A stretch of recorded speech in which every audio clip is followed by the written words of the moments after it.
கடவுள் என்ன அருமைதான் இயல்பு பாட்டு பாட்டு சொன்னான்னு சொல்லியிருக்க. தேவன் அருளிய சொல்லி முடியாத ஈவுகளுக்காய் ஸ்தோத்திரம். தேவன் அருளிய சொல்லி முடியாத ஈவுகளுக்காய் ஸ்தோத்திரம். அளவில்லாவரின் கிருபைகளுக்காய் ஆயுள் முழுதும் ஸ்தோத்திரம்.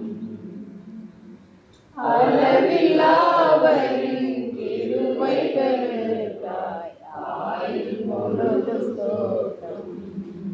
அந்த அருளியங்கிற வார்த்தை மிக ஆழமான ஒரு வார்த்தை. முதல்ல அந்த உங்களையும் அப்படிங்கும் போது எங்களையும் எடுத்துக்கலாம். எங்களை படையுங்கள் அப்படிங்கிறத நம்ம இங்க என்ன படைக்கிறோம்? இங்க வந்து என்ன படைக்கிறோம்? காணிக்கு படைக்கிறோம். காணிக்கு படைக்கிறோம். காணிக்கு படைக்கிறதுக்கு என்ன எடுக்கிறோம்? பை. காணிக்கு பை எடுக்கிறோம். காணிக்கு பையில காணிக்கு படைக்கிறோம். அது நம்ம படைக்கிறோம். காணிக்கு படைக்கிறோம். ஆனால் என்னையே படைக்கணும் அப்படின்னா ஆண்டவர் காணிக்கு எடுத்துருக்கிறார். கரெக்டா? ஆண்டவர் நல்லா கவனிக்கணும் இந்த வார்த்தை. அவர் பேசினா ரொம்ப சொல்லி ரொம்ப எனக்கு சொல்லி கொடுக்கறதுனால டைம் தான் பத்தது. யோசிச்சேன், என்னை நான் வந்து ஒரு 10 ரூபா நோட்டு எடுத்துருந்தேன். என்னை காணிக்கா போடணும், எங்க போடணும்? பையில் போடணும். எந்த பையில போடணும்?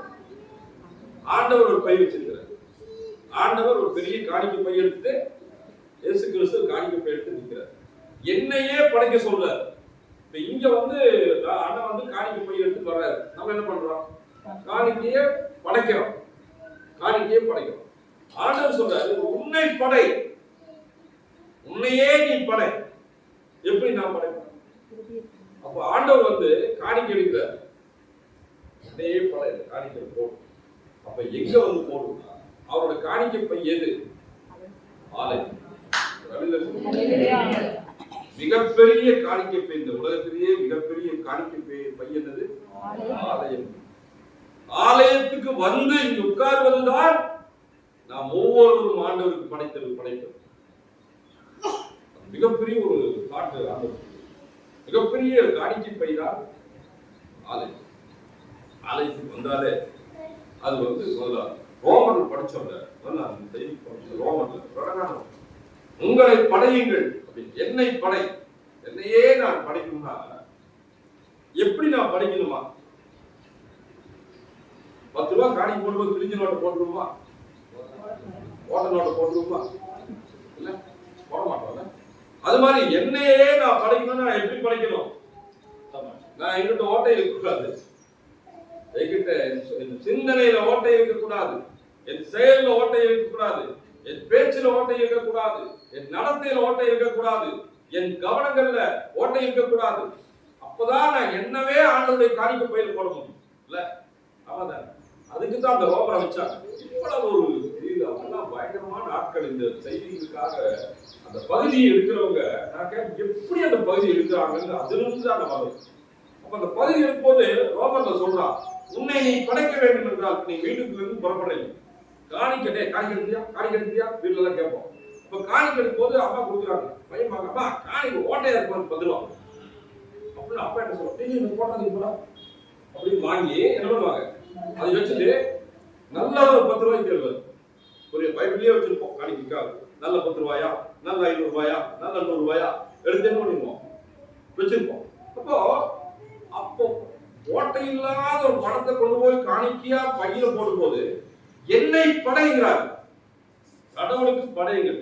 உங்களையும் 10 ரூபாய் மட்டும் இல்ல, உங்களையும் என்னையும் படைக்கும் போது நான் எப்படி இருக்கணும்? ஓட்டை இல்லாம இருக்கணும். அது எப்படி? ரோமன் சொல்லியிருக்காங்க 19வது வசனம் 7:19. உங்கள் மாம்ச பலவீனத்தின் நிமித்தம் மனுஷர் பேசுகிற பிரகாரமாய் பேசுகிறேன், அக்கிரமத்தை நடப்பிக்கும்படி முன்னே நீங்கள் எப்படி அக்கிரமத்தை நடப்பிக்கும்படி முன்னே. எப்போ? முன்னொரு காலத்துல ஆண்டவராக இயேசு கிறிஸ்துவை நான் ஏற்றுக்கொள்வதற்கு முன்பாக முன்னாங்க நம்ம முன்னெல்லாம் அப்படி இருந்தப்பா அப்படிங்கிற அதான். முன்ன எப்படி இருந்தா நாங்கள் உங்கள் அவயவங்களை எங்கள் அவயவங்களை அசுத்தத்திற்கும் அக்கிரமத்திற்கும் அடிமைகளாக ஒப்பு கொடுத்தது என்ன பண்ணிருக்கோம்? அதோட என்ன பண்ணிருந்தோம்? நம்ம இங்க என்ன பண்ணிருக்கோம்? முன்ன ஒரு காலத்துல நான் எப்படி இருந்தேன்? என்னுடைய அவயவங்களை, என்னோட வாழ் பூரா என்னவா இருக்கும்? பீடியா இருக்கும். என்னுடைய அவயவங்களை என்னுடைய அவயவங்களை எதுக்கு ஒப்பு கொடுத்திருந்தேன்? அசுத்தத்திற்கும் அக்கிரமத்திற்கும் அடிமைகளாக ஒப்பு கொடுத்திருந்தேன். எப்போ? முன்ன பலியை நான் காணிக்க போறதுக்கு முன்னாடி அந்த 10 ரூபா நோட்டு ஓட்டையா இருந்தது. நான் காணிக்கையா என்னை போடணும்னு நினைக்கும் பொழுது முன்ன என்ன பண்ணிட்டேன்னா, இப்பொழுது பரிசுத்தமானதை நடப்பிக்கும்படி அவயங்களை நீதிக்கு அடிமைகளாக ஒப்புக்கொடுங்கள். என்னை நான் காணிக்கையா போடணும்னா எப்படி இருக்கணும்? பரிசுத்தமானதை நடப்பிக்கும்படி நான் நீதியுள்ள மனிதனாய் இருந்தால்தான் ஆண்டவராகிய ஆலயம் என்கிற அந்த காணிக்கை பையில என்னை போட முடியும். புரிஞ்சுதா? புரிஞ்சு ஒரு அலையிலே சொல்லுங்க. இது கொஞ்சம் டெப்தான விஷயம். இது புரிஞ்சுக்க, இதெல்லாம் கொஞ்சம் டெப்தான விஷயம். புரியுதா? வெரி சிம்பிளா அவங்க சொல்றாங்க. அப்போ அடுத்து பாருங்க 20 பாவத்திற்கு நீங்கள் நாங்கள் அடிமைகளாய் இருந்த காலத்தில், எப்போ? முதல் சர்ச்சுக்கெல்லாம் வராம ஒரு காலத்துல சொல்லிட்டு இருக்கும்ல, வரலாயா போலாயா பாத்துக்கலாயா இல்லையா? இருந்திருக்கும், ஒரு காலம் இருந்திருக்கும், ஒரு மனிதனுக்கும் ஒரு பீரியட் இருந்திருக்கும். சர்ச்சுக்கே வந்தாலும் சில காரியங்கள் செஞ்சுட்டு இருக்கோம். அப்போ அதைத்தான் சொல்றா, நாங்கள் பாவத்திற்கு அடிமைகளாய் இருந்த ஒரு காலம் இருந்தது. அப்ப அந்த காலத்துல எப்படி இருந்தா நீதி பேசுறது வச்சுக்கோ, இனிமே போக அப்படிங்க. பாவத்திற்கு அடிமைகளாய் இருந்த காலத்தில் நீதிக்கு எப்படி இருந்தா நீங்கினவர்களா இருந்தோம். இப்ப அதை நினைச்சா நமக்கு எப்படி இருக்கும்? வெக்கமா இருக்கும். நானா இப்படி பண்றேன், ஐயோ தெரியாம பண்ற சாமி, நமக்கு வேற யாரும் சொல்றாங்க, நமக்கு நாமே கொஞ்சம் சொல்ல, நமக்கு நாமே என்னன்னா வெக்கப்படுமா இல்லையா? நினைச்ச சில காரியங்களை நம்ம செய்திருப்போம். எப்போ? பாவத்திற்கு என்னுடைய அவயங்களை முன்னொரு காலத்துல நான் கொடுத்திருந்தேன் இல்லையா? என் கண்ணு கண்டதை பார்த்தது, கண்ட சினிமாவை பார்த்தது, என் காது கண்ட பாட்டை கேட்டது, என் வாய் கண்ட சிகரெட்டை குடிச்சது, மது இருந்துச்சு, என் வாய் கெட்ட வார்த்தை பேச்சு, என் வாய் சண்டை போட்டுச்சு இல்லையா? உண்டா இல்லையா? இருந்தது ஒரு காலம். அது முன்ன அந்த அப்படி இருக்கிற அவயத்தை கொண்டாந்து காணிக்கையா போட முடியுமா? ஆண்டவராக இயேசு கிறிஸ்து எவ்வளவு ஆலயங்களை காணிக்கை பெட்டி நீட்டிட்டு இருக்கிறார். இது ஒரு ஆலயம், இது ஒரு காணிக்கை பை. ஆலயம் மிகப்பெரிய காணிக்கை பை. புரியணும். மிகப்பெரிய ஒரு காணிக்கை பை. இயேசு கிறிஸ்து நிற்கிறார். இந்த காணிக்கை பையை தூக்கிட்டு நான் எப்படி இருந்தேன்? என்னுடைய அவயங்களை, கண்ணு சினிமா பார்த்துட்டு இருந்தது, காது பாட்டு கேட்டுட்டு இருந்தது, வாய் கெட்ட வார்த்தை பேசிட்டு இருந்தது, பீடி குடிச்சிட்டு இருந்தது, சாராய் குடிச்சிட்டு இருந்தது. அந்த அவயத்தோடு நான் இந்த காணிக்கை பையில போட்டுக்க முடியுமா? போடலாமா? முடியாது. ஆண்டவர் சொன்னார், அவர் உங்களை படையுங்கள் சொல்லும்போது எப்படி படைக்குமா? பரிசுத்தமாயும் பரிசுத்தப்படுத்திக் கொண்டு. நான் முன்ன பண்ணிட்டேன். இப்ப நினைக்கும் போது எப்படி இருக்குது? வெக்கமா இருக்கு. நானா போய் ஒரு நாளைக்கு 3 சினிமா பார்த்தேன். ஐயோ, லைன்ல நின்று டிக்கெட் வாங்கி 3 சினிமா பார்த்தேன். வெக்கமா இருக்கா?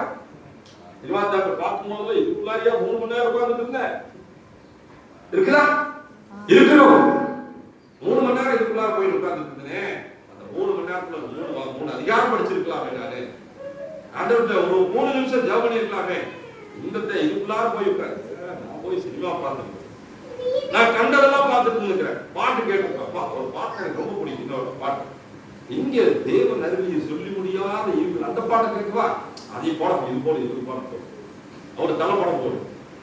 முன்ன அப்படியெல்லாம் இருக்கு. அதை இப்ப நினைக்கும் போது வெட்கப்பட வேண்டும், வேதனைப்பட வேண்டும். ஆண்டவருடைய நாமத்தை உச்சரிக்கக்கூடிய நாவுகள் அவர் படைத்தது, அவர் உண்டாக்குனது. ஆனால் அவருக்கு நான் அருள முடியாதது, அவருக்கு நான் படைக்க முடியாத முன்படி இன்னும் ஒரு காலத்துல இருந்தேன். இப்போ என்னை நீதி கடுமையாக்கி பரிசுத்தப்படுத்தி அவருடைய காணிக்க பையில படைக்கணும். அதான் உங்களை படையுங்கள் அப்படின்னா என்னை எப்படி படைக்கணும்? தேவன் அருளியதுன்னா என்னென்ன அருளி இருக்கிறார்? சில அருளியது பார்க்கலாமா? சில அருளியதுன்னா என்ன? தேவன் அருளிய சொல்லி முடியாத ஈவுகளுக்காய் ஸ்தோத்திரம். எத்தனை ஈவுகள்! நான் நினைச்ச கண்ணீர் தான் வருது.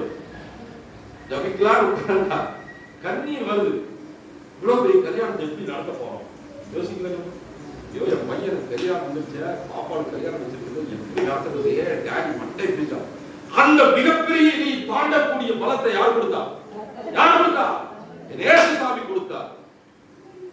வீடு பாதி நிக்குதே, என்ன பண்றது சாமி? எப்படி கட்டுறது? எப்படி கட்டக்கூடிய அந்த துணிவு யார் கொடுத்தா? தன்னந்தனியா ஒரு தாய் 2 பிள்ளைகளுக்கு கல்யாணம் பண்ணக்கூடிய துணிவை யார் கொடுத்தா? நேசு கொடுத்தா. அவர் கொடுத்தது. வியாதியில படுத்துட்டு போது எழுந்து நடக்கக்கூடிய அந்த தெம்பு யார் கொடுத்தா? அவர் கொடுத்தது. மிகப்பெரிய கஷ்டங்கள் நமக்கு மதிலாய் நின்ற போது உடஞ்சி தூளாய் போகக்கூடிய தூளாக்கக்கூடிய அந்த பலத்தை யார் கொடுத்தா? இயேசு கொடுத்தார். அவரை மறந்து போட்டு அவரை விட்டு போட்டு அப்பேற்பட்ட மன அப்பேற்பட்ட கடவுளை துதிச்சு துதிச்சு ஆனந்தமாய் நீ என்னை இப்படியெல்லாம் எத்தனை தாண்டி வந்து எத்தனை மதில்களை தாண்டி இருப்போம், எத்தனை அக்னியை தாண்டி இருப்போம், எத்தனை வேதனையை தாண்டி இருப்போம். அந்த கண்ணீர் விட்டுட்டு ஒண்ணு கவலைப்படாதுமா, நான் பாக்குறேன், ஆண்டவர் இருக்கிறார், பார்க்கலாம் பார்க்கலாம் பார்க்கலாம்னு எத்தனை காரியங்களை நம்ம செய்திருப்போம். நான் நினைச்சு பார்த்தேன், எப்படி இவ்வளவு பெரிய வீடுகளை கட்டணும், எப்படி நான் கார் வாங்கினேன், எப்படி எனக்கு 2 கடை, நானே ஒரு அனாதை, எனக்கு 2 குழந்தைகளை கொடுத்து அந்த குழந்தைகளுக்கு கல்யாணம் பண்ண வச்சு அந்த குழந்தைகளுடைய குழந்தைகளை பார்க்கும்படி அதெல்லாம் யார் நடத்துனது? சொல்லுவா பேர்பட்ட மகா மகா மகா ஆட்சிமை பொருந்திய கடவுள் தேவாதி தேவன் வானத்தையும் பூமியும் உண்டாக்கின சர்வ வளங்களை கடவுள். அவரை வணங்கக்கூடிய அவர் அதெல்லாம் தான் ஈவு. அதெல்லாம் தான் ஈவு. இவன் அருளிய சொல்லி முடியாத ஈவுகளுக்காய் ஸ்தோத்திரம். தேவன் அருளிய சொல்லி முடியாத ஈவுகளுக்காய் ஸ்தோத்திரம். அப்பேற்பட்ட ஈவு. அந்த ஈவுகளை எல்லாம் நினைச்சு நினைச்சு நினைச்சு ஒவ்வொரு நாளும் இந்த காணிக்கை பெட்டியில் வந்து உழுதல். காணிக்கை பெட்டியில் எட்டி பூச்சது ஜங்குன்னு வந்து அப்படியே அதை விட்டுட்டு நான் அங்க போறேன், என்ன வேணாலும் இருக்கட்டும், what ever it may be, நீ நானும் நல்லா இருந்தாலே மத்தது நல்லா இங்க வந்து உட்கார வைக்கலானா ஒண்ணுமே இல்லை, முடியவே முடியாது. அதனால அதெல்லாம் என்ன கிடக்கு, எப்படி வேணா கிடக்கு. Sunday I will be the search, Sunday நான் என் தேவனை வர்ஷிப்பேன், என் தேவனை பாடுவேன், அவரை மகிமைப்படுத்துவேன். என்ன நடக்க வச்சார், என்ன ஓட வச்சார், என் மிகப்பெரிய பிரச்சனைகளை தாண்ட வச்சார் இல்லையா, அக்னியை தாண்ட வைப்பார், மதிலை தாண்ட வைத்தார் இல்லையா, உண்மையில் பொருளுகிற அந்நியரை தாண்ட வச்சார். அப்பெல்லாம் வந்து ஆண்டவரே இப்போ சர்ச்சுக்கு வாங்க என்னங்கிறது அவர் போய் கேட்கும்போது நான் அடுத்த வாரம் செய்ய சாமி அப்படின்ட்டாரு. உயிர் போற நேரத்துல ஆஸ்பத்திரியில படுத்துட்டு சாமிங்க நான் அடுத்த வாரம் வாங்கப்பா கொஞ்சம் வேலையா இஸ்ரேல் போய் வரட்டாரு. அதனால அவர் அருளி ஈவுகள் ஆதியாகமம் 28:4 சீக்கிரம் எடுத்துருங்க. இந்த படத்தான் இருப்பீங்க. தேவன் ஆபிரகாமுக்கு கொடுத்ததும் நீ பரதேசியாய் தங்கியிருந்தமான தேசத்தை நீ சுதந்தரித்துக் கொள்ளும்படி ஆபிரகாமுக்கு அருளிய அந்த ஆசீர்வாதத்தை அருளினார்.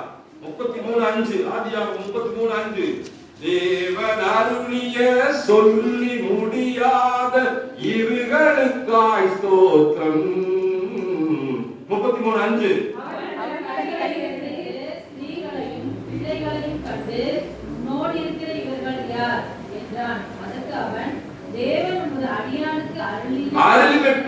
பிள்ளைகளை அவர்தான் அருளினார். அதான் அருளை யாவற்றையும் கடவுள் படைக்கும். ஆசீர்வாதத்தை அருளினார், பிள்ளைகளை அருளினார். 48:9 சீக்கிரம் தேவன் அருளிய சொல்லி முடியாத இதுகளுக்காய் ஸ்தோத்திரம்.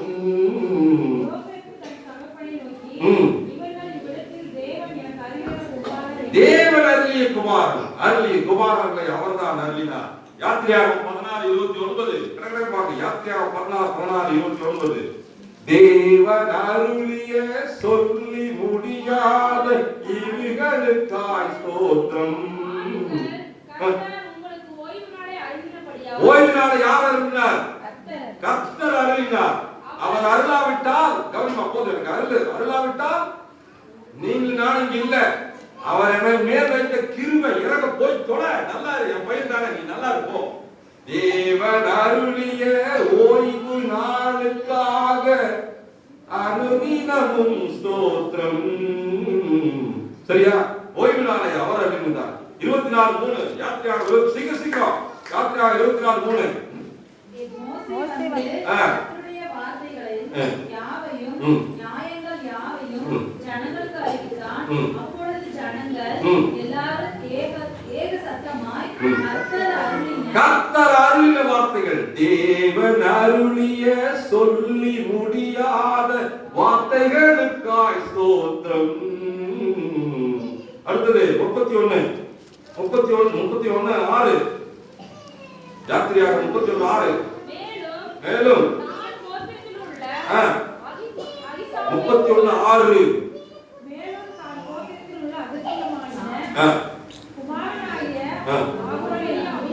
அவனோடு துணையாக கூட்டியதுமின்றி ஞான இருதயமுள்ள யாவருடைய இருதயத்திலும் ஞானத்தை அருளின, அறிவை கொடுத்தது, புத்தியை கொடுத்தது. தேவன் அருளிய ஞானத்திற்காக ஸ்தோத்திரம்.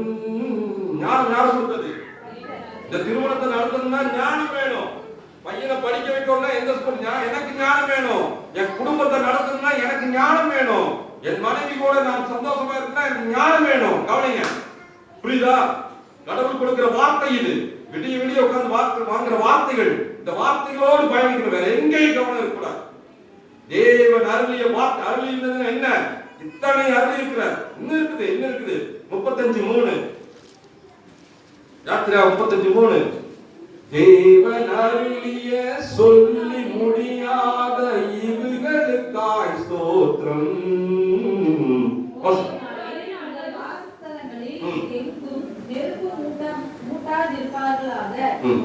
வார்த்தைகளை கைக்கொள்ளும்படி கர்த்தர் கட்டளையிட்டார் என்றார். 35:33 அவனுக்கு ஞானத்தையும் புத்தியையும் அறிவையும் அருளி. அவனுக்கு ஞானத்தையும் புத்தியையும் யார் அருளினது? தேவன் அருளியது. தேவன் அருளிய சொல்லி முடியாத இவைகளுக்காய் ஞானத்திற்காய் ஸ்தோத்திரம். அவர் அருளியது. இல்லன்னா நான் ஜெயிச்சிருக்க முடியாது. என் பிள்ளைக்கும் பையனுக்கு கல்யாணம் பண்ணிருக்க முடியாது. என் மகள் ஆஸ்பத்திரி கூட்டிட்டு போயிருக்க முடியாது. நான் வீடு கட்டியிருக்க முடியாது. நான் கார் வாங்கியிருக்க முடியாது. நான் துணிமணி வாங்கியிருக்க முடியாது. குடும்பத்தை நடத்தி இருக்க முடியாது. தேவன் அருளிய சொல்லி முடியாத ஞானத்திற்காக ஸ்தோத்திரம். அடுத்தது உபாகமம் 16:17 உபாகமம் 16:17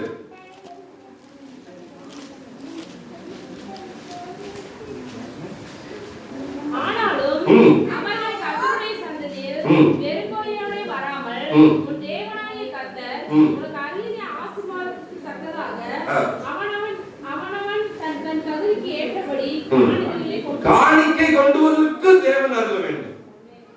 தேவன் அருளிய காணிக்கை கொண்டு வருவதற்கு தேவன் வேண்டும். ரூத்தின் புத்தகம் 1:6 ரூத்தின் புத்தகம் 1:6 கவனிக்கிறீங்களா? தேவன் அருளிய இத்தனை விஷயம் இருக்குது. நமக்கு கொடுத்ததுதான் வேதத்துல சொல்லி இருக்கு. ரூத்தின் புத்தகம் 1:6 என்ன அருளினார்?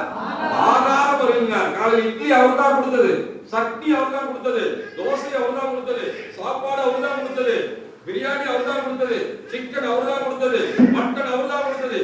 தேவன் அருளிய சொல்லி முடியாத உணவுகளுக்காய் ஸ்தோத்திரம். அவர் கொடுத்ததுதான், அவர் அருளியதுதான். அடுத்து வாசிங்க ரூத்தின் புத்தகம் 4:12 ரூத் 4:12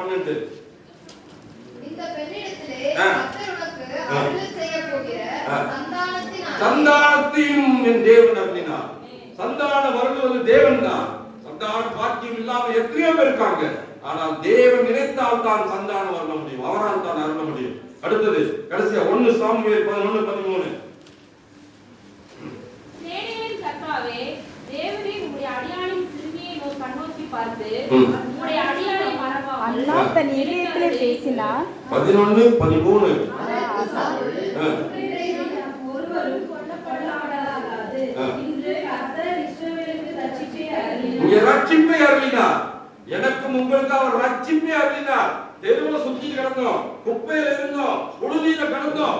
ஆண்டவராகிய இயேசு கிறிஸ்து என் மீது இரக்கம் உண்டதினால இந்த ரட்சிப்பை அருளினார். அருளினார் என்ன? கொடுத்தார். போனா போகட்டும், கொடுத்தார். எல்லாவற்றுக்கும் மேலாக, எல்லாவற்றுக்கும் மேலாக. யோபு 15:11. யோபு 15:11. யோபு 15:11. தேவன் அருளிய சொல்லி முடியாத இவர்களுக்காய் ஸ்தோத்திரம். படிமா. தேவன் அருளிய ஆறுதல். ஆறுதல் யார் அருளுவார்? எத்தனை பிரச்சனை, சமாதானம் இருக்கா, ஆறுதல் இருக்கா? கண்ணீரோட ஜெபிக்கிறோம். ஆண்டவரே, இதுல இருந்து நான் எப்படி மீண்டு வர போறேன்? இந்த பிரச்சனையிலிருந்து எப்படி என்னை காப்பாத்திக்க போறேன்? அவர்தான் ஆறுதலின் தேவன். ஆறுதலின் தேவன். ஆறுதலை யார் அருள முடியும்? யார் வேற யாராலையும் ஆறுதல் சொல்ல முடியாது.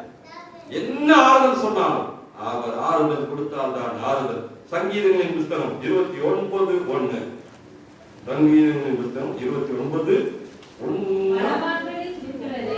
கர்த்தருக்கு மகிமையும் வல்லமையும் செலுத்துங்கள். கர்த்தருக்கே அதை செலுத்துங்கள். அப்படியா இருக்கு. கர்த்தர் தமது ஜனத்திற்கு பலன் கொடுப்பார். கர்த்தர் தமது ஜனத்திற்கு சமாதானம் அருளி.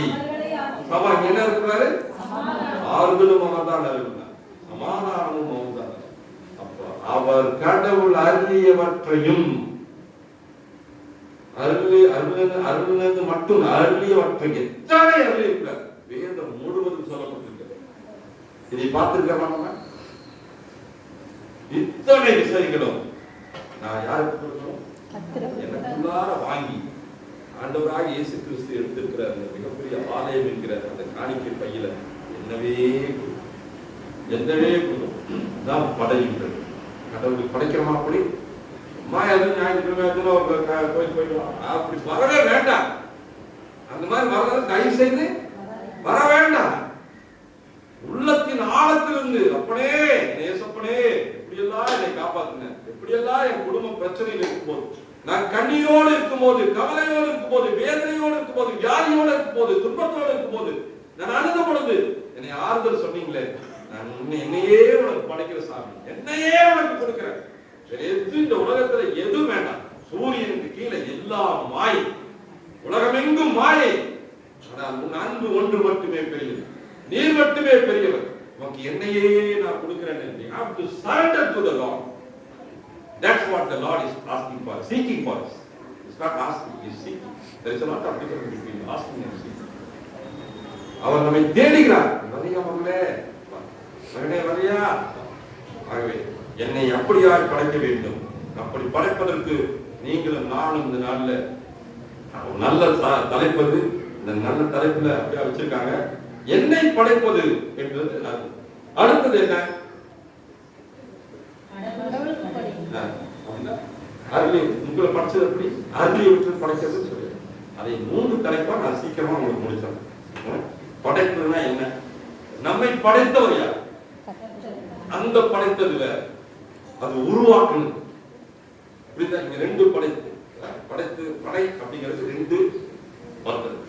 என்னை படைத்தவர் யார்?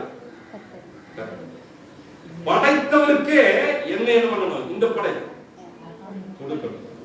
படைத்தது என்பது உருவாக்குதல். என்னை உருவாக்கினார், என்னை படைத்தார், உருவாக்கினார், உண்டாக்கினார். என்னை படைத்தவருக்கு நான் என்னை இது கொடுத்தல். அவர் உருவாக்குவது, உருவாக்கியவருக்கு நான் என்னை கொடுப்பது. படைத்தவருக்கே படைக்க வேண்டும். படைத்தவருக்கே படைக்க வேண்டும். குறைவில்லாமல் படைக்க வேண்டும், நிறைவோடு படைக்க வேண்டும். அழுகிய கனியை படைப்போமா? படைக்க முடியும்.